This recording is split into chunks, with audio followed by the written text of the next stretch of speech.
এরপরের প্রশ্ন হলো, আমি অনেকবার তওবা করেছি, প্রত্যেকবারই ভঙ্গ হয়েছে, তাহলে কি আমি মুনাফিক হয়ে গেছি? না ভাই, তওবা হওয়ার পর তওবা ভেঙে যাওয়াটা অস্বাভাবিক নয়। আপনারা খুশি হবেন শুনে, আমাদের রব আল্লাহ রাব্বুল আলামিনের একটা গুণবাচক নাম হলো তাওয়াব।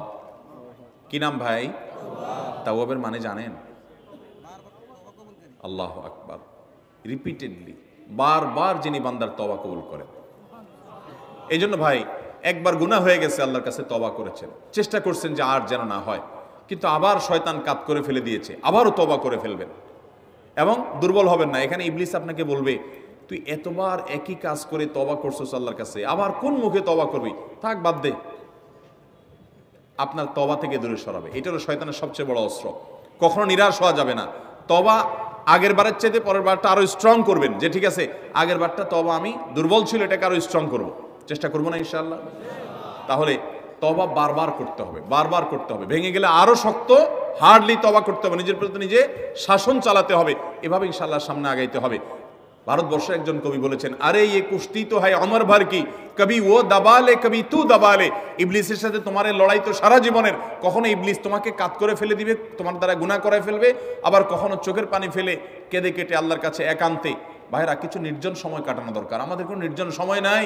নির্জন সময় হলে ওই মোবাইলে আমরা ঢুকে পড়ি, মোবাইল টোবাইল বন্ধ করে ফেলে দিনে রাতে 24 ঘন্টার ভিতরে 5 ওয়াক্ত নামাজের পরে আগে যে কোনো সময় অন্তত 2-4-5টা মিনিট একটু চিন্তা ভাবনা করবেন, একটু নিজের হিসাব মিলাবেন, আল্লাহর সাথে কথা বলবেন। আজকে একটা গুনাহ হয়ে গেছে, আজকে একটা কাস্টমার মহিলা আসছে, তার সৌন্দর্য দেখে তাকে নিয়ে বাজে চিন্তা জল্পনা কল্পনা করেছি, নোংরামি করেছেন, গুনাহ কাজ করেছেন। কোনো কাস্টমার এসেছে, তার সাথে ফাঁকি ঝুঁকি দিয়েছেন, 2 নাম্বারই করেছেন, মিথ্যা কথা বলেছেন, কিনা দর এত আছে বলেছেন, আসলে এত আসে নাই। এই যে মিথ্যা বলেছেন কয়টা টাকার জন্য, এই টাকা দুনিয়াতে থেকে যাবে, মিথ্যাটা আপনার আমলনামা যুক্ত হয়ে আখিরাতে যাবে। এইসব কথা চিন্তা করে আল্লাহর কাছে চোখের পানি ফেলে একান্তে, আল্লাহ করে ফেলেছি আজকে শয়তানের পালায় পড়ে, আল্লাহ খেয়াল ছিল না, আপনি মাফ করে দেন। মালিক, আপনি মাফ না করলে কিয়ামতের ময়দানের শাস্তি হবে ভয়াবহ। দুনিয়াতে আপনি ছেড়ে দেন, আল্লাহ মাফ করে দেন। মাফ চায়া দুনিয়া থেকে ওইটাকে নিষ্পত্তি করেন, একটু চোখের পানি ফেলেন, সেজদায় পড়ে যান, 2 রাকাত সালাতুত তওবা নামাজ পড়ে আল্লাহর কাছে মাফ চান, এরপরের দিন আরো স্ট্রং করেন। এভাবে আপনি লড়াই চালাতে থাকবেন। আরে ये কুश्ती তো হয় অমর ভর কি, কবি ও দবালে কবি তু দবালে। শয়তান গুনাহ কমা আপনার দ্বারা করায় সে জিতে যাবে, আর আপনি তওবা করে চোখের পানি ফেলে গুনাহ মাফ করিয়ে তারপরে আপনি শয়তানের উপরে জিতে যাবেন। তওবা করতে থাকবো তো ইনশাআল্লাহ। তওবা করতে কখনো ক্লান্ত হবেন, তওবা অব্যাহত রাখবেন, অনবরত রাখবেন। দুনিয়াতে কোনো ফেরেশতা মানুষ নাই, সবাই গুনাহ করে। এর মধ্যে সবচেয়ে উত্তম মানুষ হলো গুনাহ করার পর যে নিজের ভুল বুঝতে পারে, নিজেকে শাসন করে সংশোধন করে সে তওবা করে মাপ চায়। মনে রাখবেন, যে ব্যক্তি তওবার শর্ত আদায় করে, তওবার শর্ত কি?